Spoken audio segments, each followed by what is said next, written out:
The Democrats spend Tuesday and Wednesday debating. President Trump decides to hold a rally in Ohio on Thursday. Now, I think President Trump, pretty smart guy, I think he probably did that on purpose. Though we're not going to really talk about the debates too much, I'm not going to have any sound bites from the debates or from Trump's rally. I think we can really see something really important when we watch the difference between when the Democrats talk and when Trump talks. Let's take a look at that difference. Let's take a look at how the debates actually went. Let's talk about Trump's rallies. This is Gene, and you're listening to Dumbasses Talking Politics. It's been a rough week for me this week. So I had a podcast on Monday.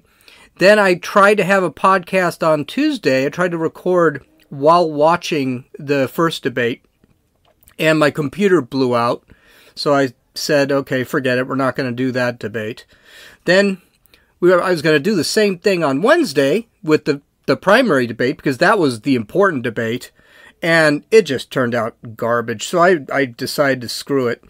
And then I was going to do one yesterday, but I was really tired. I was watching Trump's rally and watching the news, and I just didn't feel like it. So now it's Friday night. I'm all alone. I said, what the heck? We'll go ahead. We'll do a podcast today. And it's a perfect night. It's nice and warm outside, nice and sunny. Dodgers are playing the Padres, and they just took a 2-1 lead. And by the way, even though I live in San Diego, I actually am a Dodger fan. I used to live in LA for the longest time. Okay, so let's get into the debates. So the Democrats had two sets of debates on Tuesday and Wednesday. Of course, they got about 374 people, so it's not a big shock. The Tuesday debate was held with the heavy hitters of Comrade Bernie Sanders and Chief Elizabeth Warren. But they were viciously shut down by the moderates of that group. And I don't know who they are. I really don't care. They're not going to be. They're done, actually. And I'll list them out later. But there was one that really stuck out, and that was Marianne Williamson. And her dark evil force and love garbage was really took the show. We're going to talk about why in a couple of minutes, because it was actually really something. What did we take from this particular debate? Well, Beto, Steve Bullock, and John Delaney, Tim Ryan. It's John Delaney and Tim Ryan that were actually the moderates, and Amy Klobuchar, who is known for eating tuna or salad with a fork, or with not a fork, excuse me, that wouldn't be weird, with a hair comb or something. I don't know. She's nuts. Those guys are probably gone. They're done. They had nothing. Delaney and Ryan actually debated Williams and Sanders, Warren and Sanders really well, but they didn't really have any ideas. And they did poke a lot of holes into Sanders and Warren's arguments about socialism and tax everyone. And I would even say there's a video where when Warren was talking about how she was going to tax the rich and tax them a lot, and the guy said, well, I'm rich, and I think this is the stupidest thing in the world is to tax us. You could see she was salivating and she was rubbing her hands together because that's what she wants to do. She wants to steal everybody's money. But it's too bad. They didn't do well. They did hurt them a little bit. But that was really about it. There was nothing in there that they did. And Beto's just an idiot, and of course he was really irrelevant. Who I think is going to be taking over, I think Warren, Sanders, and possibly Pete Buttigieg might move on. Buttigieg might move on. He has a lot of grassroots support, and even though he doesn't have any real ideas, people seem to like him. And he does meet the checklist, the intersectionality checklist, that he's gay. That's about it. He's not really that much. He's a white male from Harvard, so I'm not sure if that really means much. The one who I'm really hoping will move on is Marianne Williams. She was the hit on the debate. She actually, I think, won the debate. She was easily the most positive of all the debaters there. She really didn't beat up on anyone. She just talked about herself. She stayed away from the bleak messages the other people had. And we're going to talk about that bleak message, because you saw that bleak message in the next debate too. And I think that bleak message is not actually a one-person thing. It is a Democrat thing. And we're going to talk about that. But she came from a place of hope and love, almost a religious value. And this is something no other Democrat, none of the 29 other Democrats have. And I think that's why it's positive. She also had mentioned,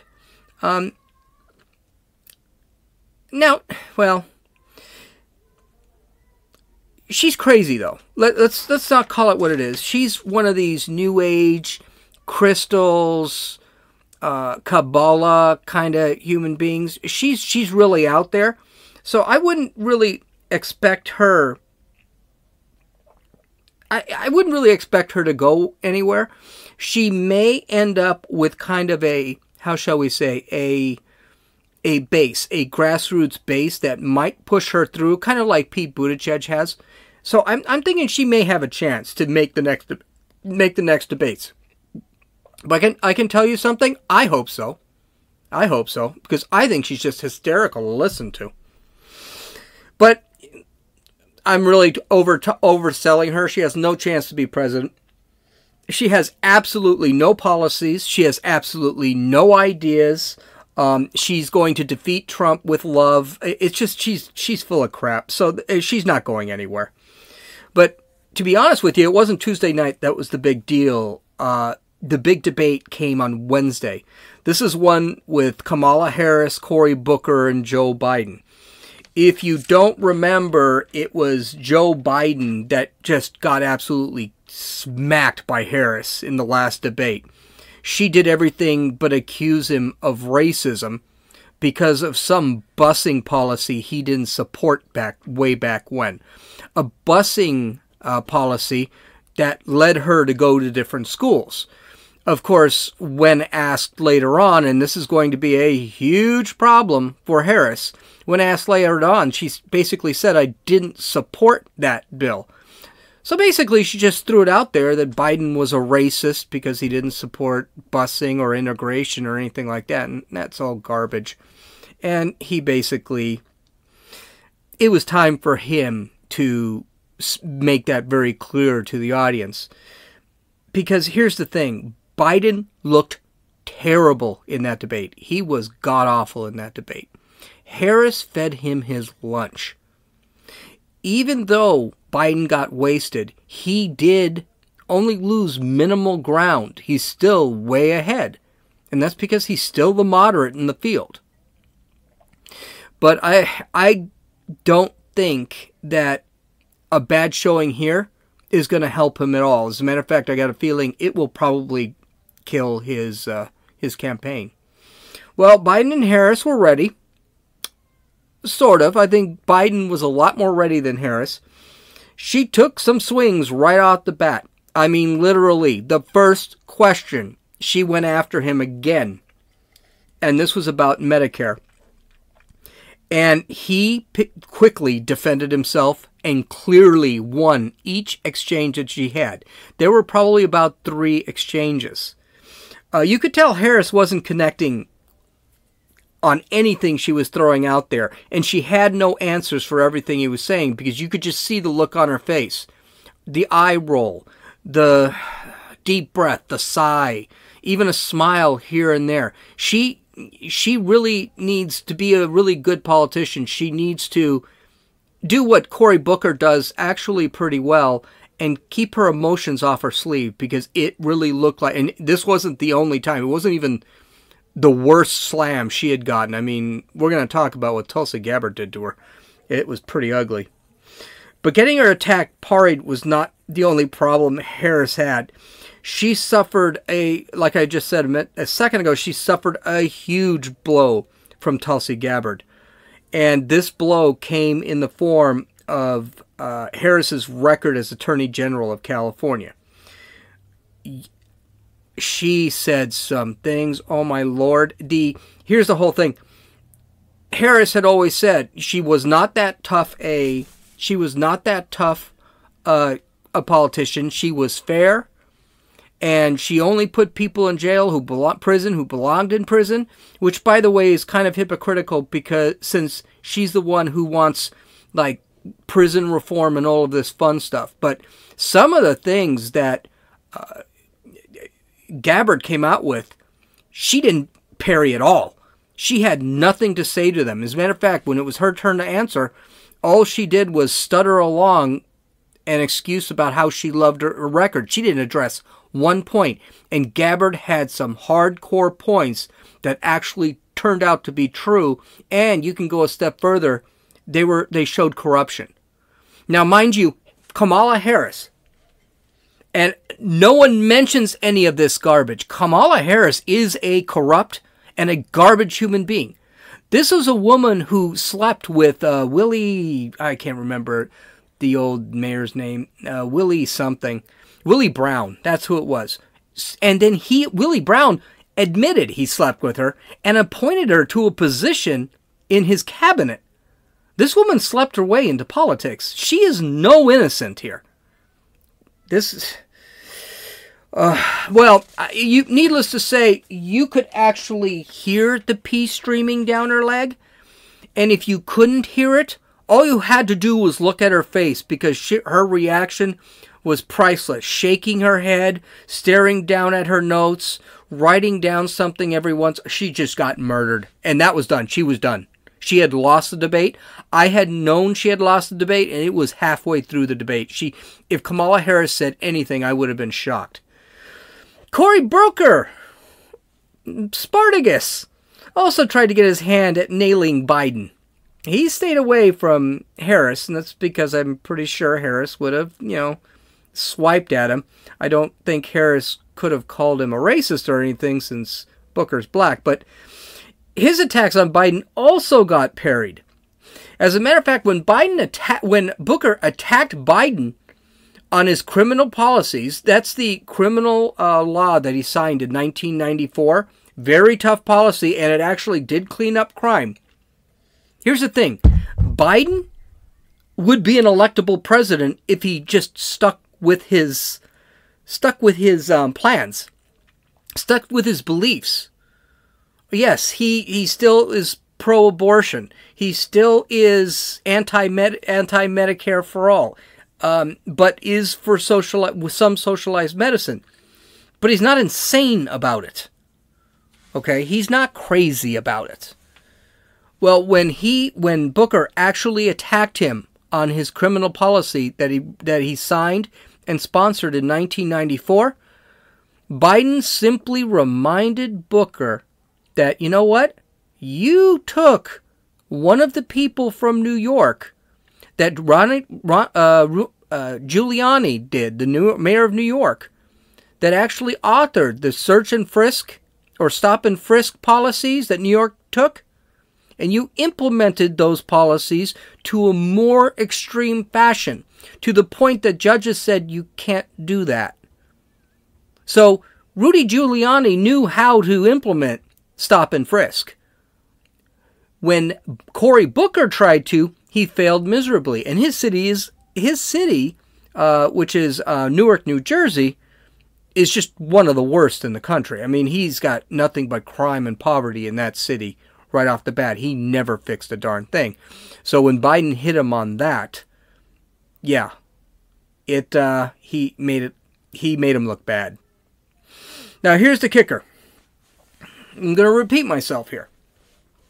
Joe Biden did not win that debate. Joe Biden, I think, probably came in third in the debate. All right? That's not a bad thing for him. It's not a bad thing for him. But what is a bad thing for him is he sounded old. He sounded confused. He sounded lost. He sounded tired.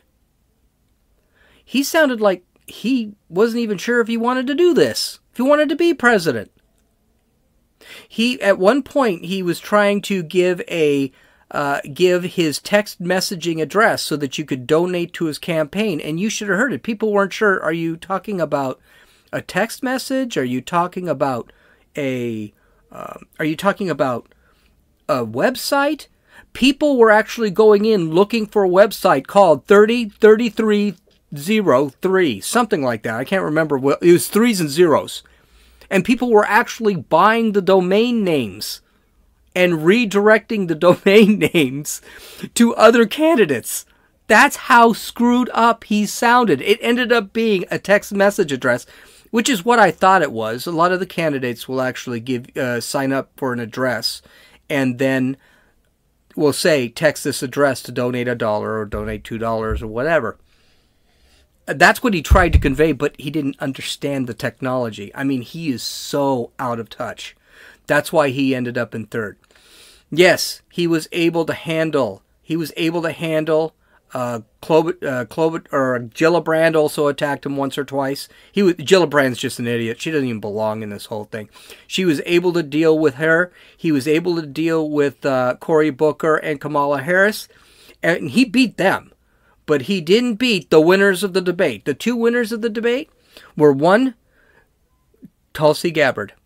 She is the representative from Hawaii, and she's also in the military. She served 2 tours in Iraq and Afghanistan.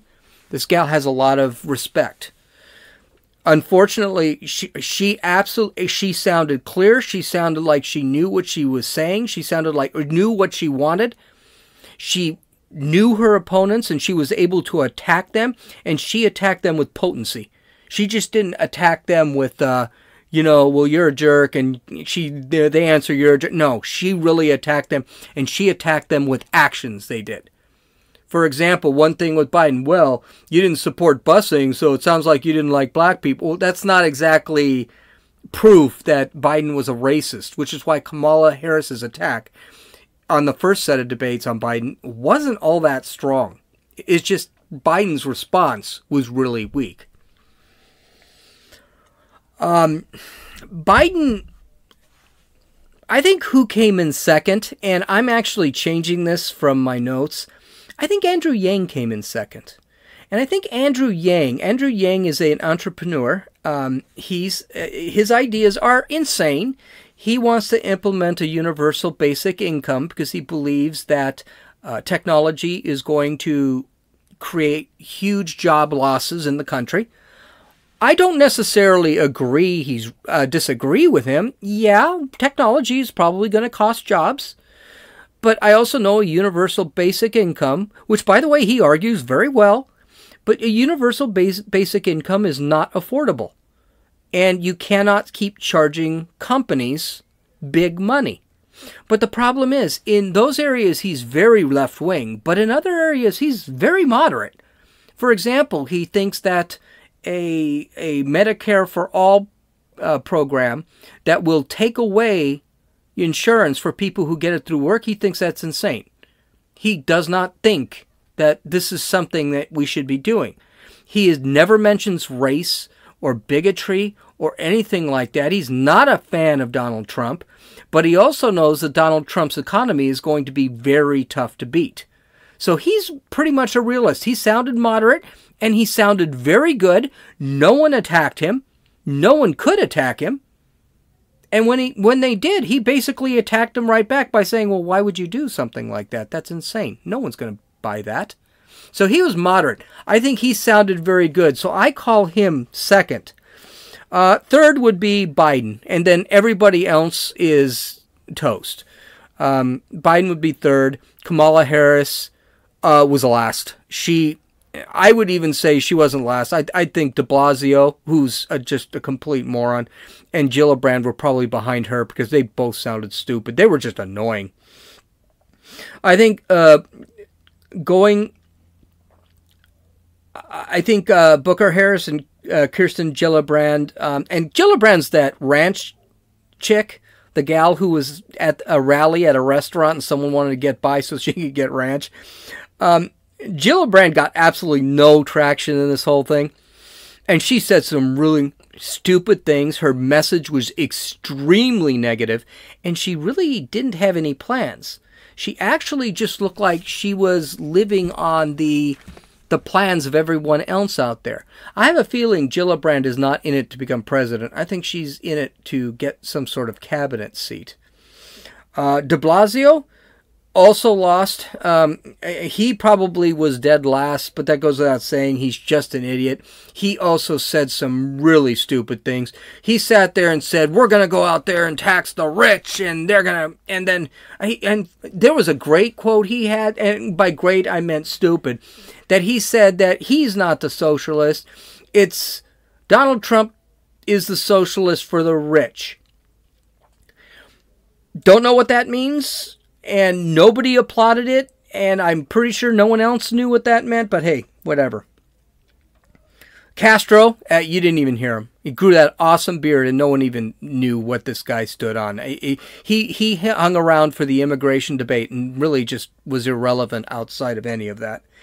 I think the party is going to be over for Castro, de Blasio, Booker, Bennett. I don't even know who that guy is, so that's why I never mentioned. Jay Inslee. Jay Inslee is, I think, the governor of Washington or something, or former governor of Washington. His only platform is climate change. He has no ideas on anything else. And Gillibrand.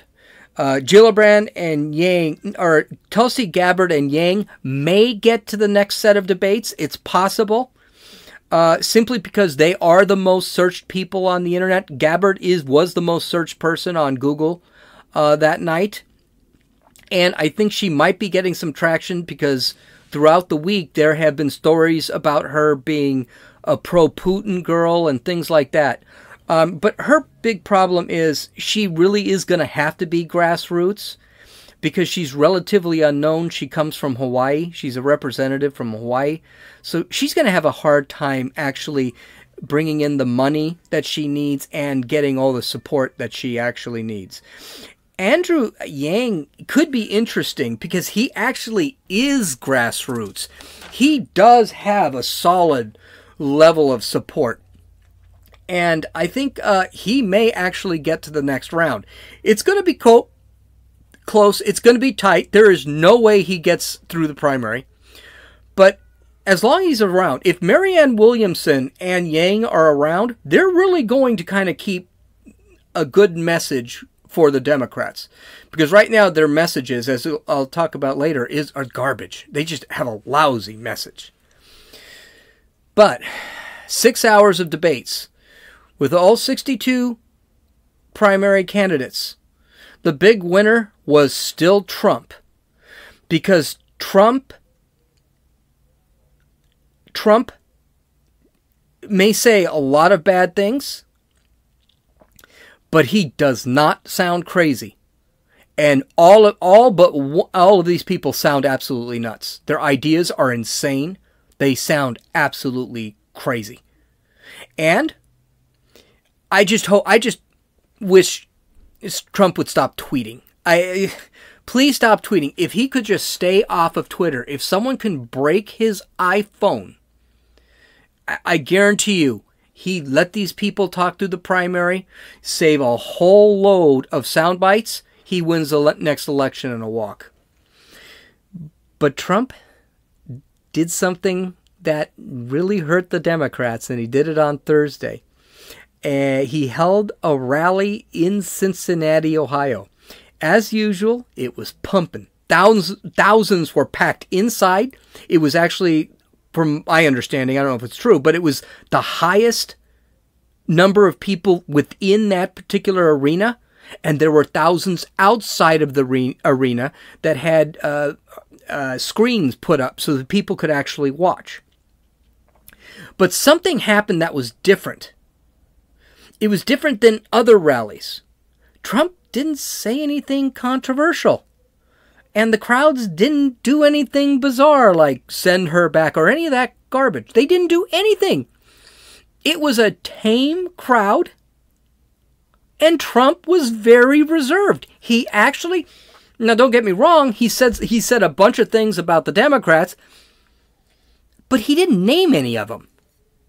He talked about how crappy the cities were that were run in Democratic control, but he didn't mention any. He did talk a little bit about Los Angeles, which absolutely deserves it, and San Francisco, but he kept Baltimore out of it. Very, very interesting.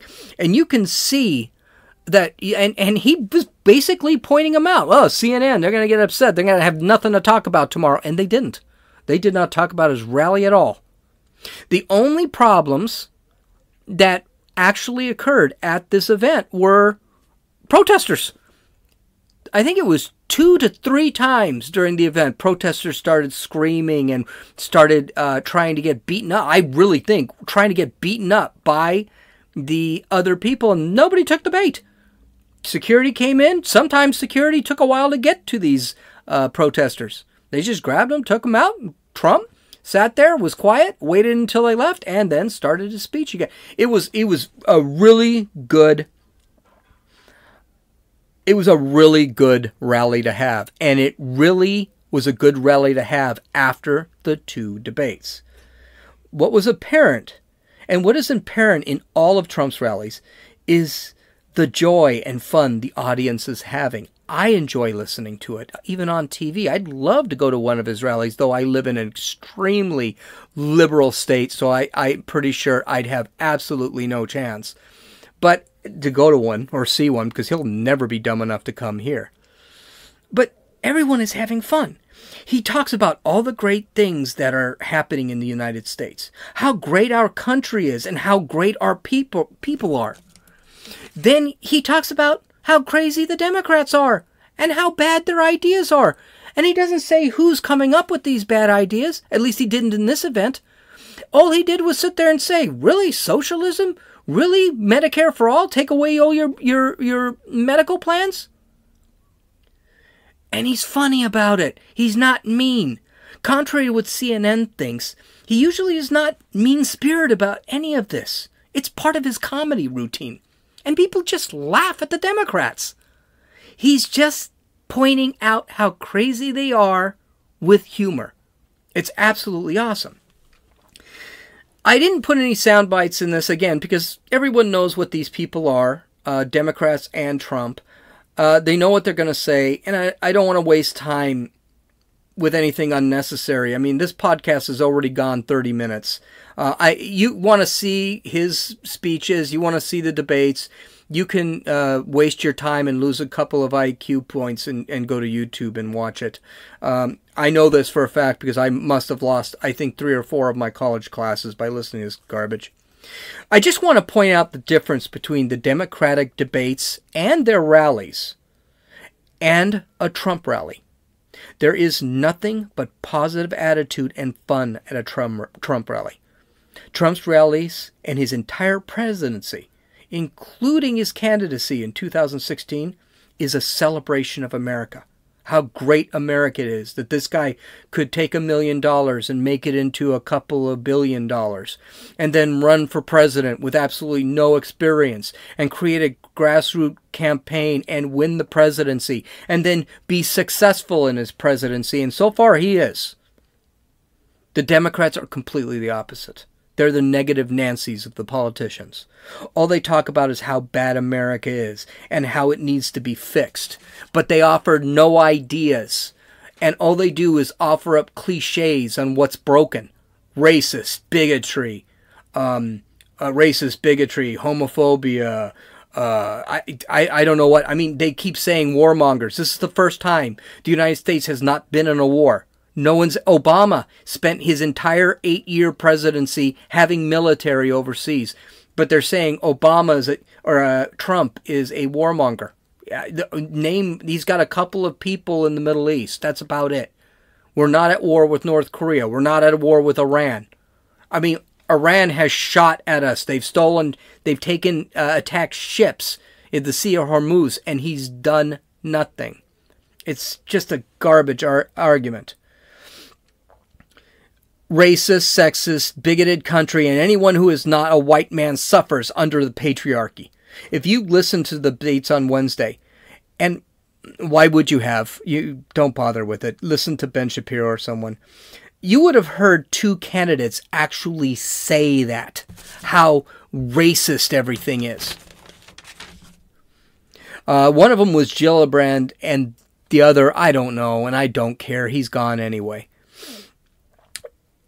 The problem with this, with the racist, sexist, bigoted country, and we're born in bigotry, where the country was discovered on racism, okay? The problem with this is, for the Democrats, it's a crappy message. And there's no evidence anything that they're actually saying is true.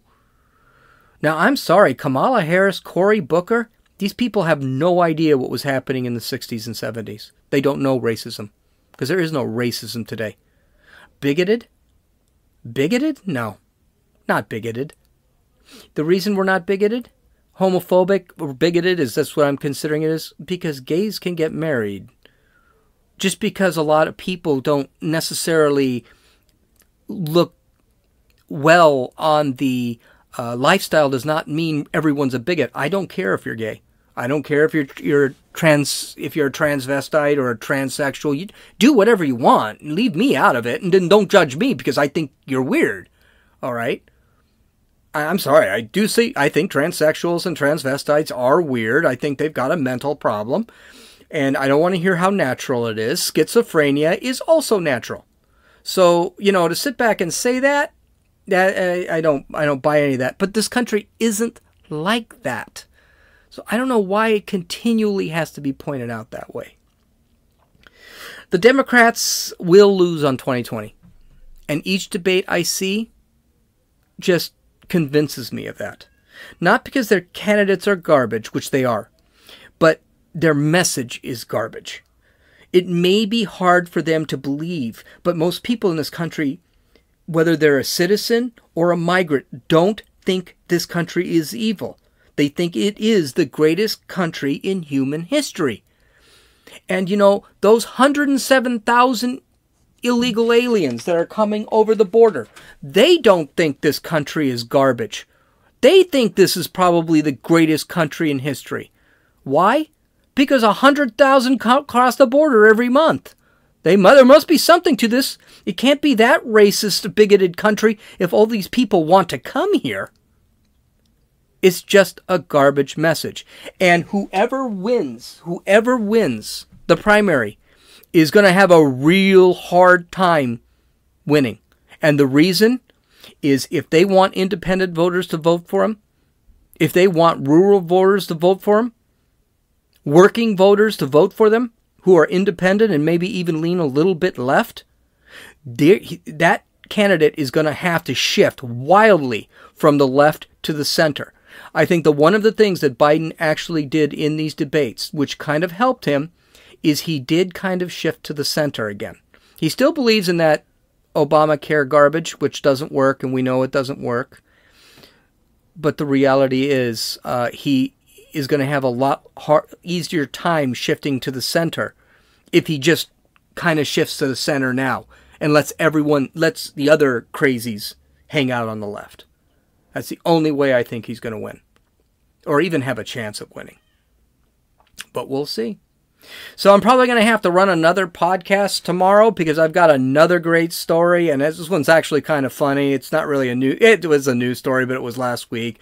But it's something going to be a little bit different from what I typically do. I hope you enjoyed tonight's broadcast. You can follow me you can download this podcast on iTunes, on Podbean, and Podcast Addict. You can listen to it on iTunes or YouTube. Please visit my website, excuse me, at www.dumbassestalkingpolitics.com, and follow me on Twitter at RunninFool, RUNNFEWL. I hope you have a great night, and I hope to hear from you soon. Take care of yourself.